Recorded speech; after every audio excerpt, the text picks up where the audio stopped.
Hi there, it's Nicole for Simon Says Stamp, and today I have a card featuring the June 2016 card kit. This is the Look for the Miracles shaker card. This is a really simple shaker card to create, but the paper or the pattern paper in the kit makes it so super easy to look like it is a really time-consuming card. I absolutely loved this rainbow style of pattern paper from the kit.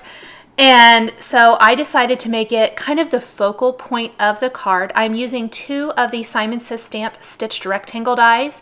I'm going to go ahead and nest those together right there on my Big Shot platform. I'm going to tape them in place together using a little post-it tape and then run this through my machine. I'm going to run it back and forth a couple times to get it a nice, good, clean cut.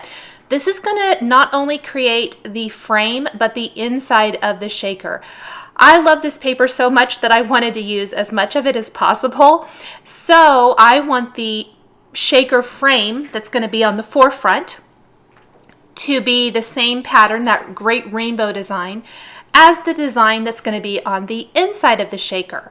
I'm also going to die cut a piece of transparency using the largest of these stitched rectangle frames.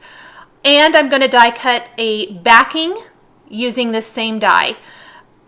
So that's going to be the backing of the shaker. Because this shaker is not A2 sized, meaning it's not going to cover the entire front of the card, I want a backing for my shaker as well as this clear transparency.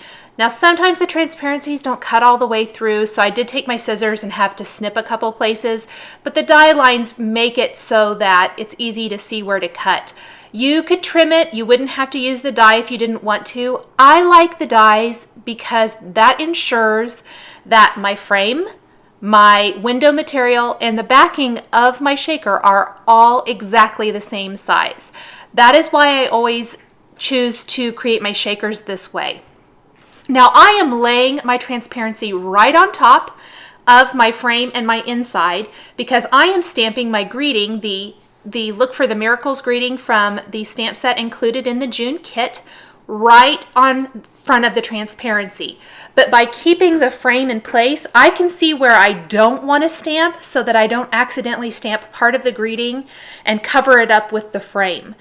So I'm inking up my stamp really good. I ended up having to re-ink my StazOn ink pad. You want to use an ink like StazOn so that it will definitely stay on the transparency. Other types of ink, dye inks or pigment inks, are going to wipe off. And then I'm going to stamp some of the hearts from the Look for the Miracles stamp set around as well. And I'm sorry my head got in the way. I was trying to line up those hearts exactly, and I didn't realize that I got a little bit too far over and that you're seeing the top of my head, so I apologize for that. But I am simply stamping all of the heart images and the greeting. They are going to be on the front of the transparency. That way when I put the shaker material in the card, it's never going to cover up the greeting. The greeting is always going to be on the forefront. Now the frame for this particular shaker is pretty narrow, so I am trimming my Scotch foam tape in half and stacking them one on top of another all the way around my shaker frame. This also kind of helps cut down on how much foam adhesive I need. By doubling it up, the shaker material is going to have a lot more room to move than it would if I just put one layer. This foam tape is pretty narrow. It's not real high, so I generally like to double it up when I'm creating a shaker card. That way, whatever I put in the shaker, whether it be confetti, sequins, seed beads, in this case I'm using all 3, they will really move around. I don't want any of them getting stuck or anything like that. Once I have my foam tape in place, I like to take a powder tool and run it all the way around the edges. This is going to help keep any of those little areas that maybe are still sticky on the inside of the shaker. It's going to make them not sticky. Therefore, my shaker material is not going to stick to it as bad as it would if I didn't do that. I wanted to see if I liked this iridescent silver star confetti from Pretty Pink Posh on the rainbow. And I did. So I went ahead and I'm using a bunch of that in my shaker. Plus I'm using some sparkling clear 4mm sequins from Pretty Pink Posh and some shimmer seed beads. So a whole bunch of really pretty sparkly things in here. Now, one thing I did kind of forget to do that I wish I had before I put together the transparency and everything for the shaker window is line up my inside panel on the background of my shaker. But I just simply eyeballed it, tried to center it as best I could, because in this instance, you don't want to take the shaker to the background. You want to take the back of the shaker to the front of the shaker so you don't spill anything.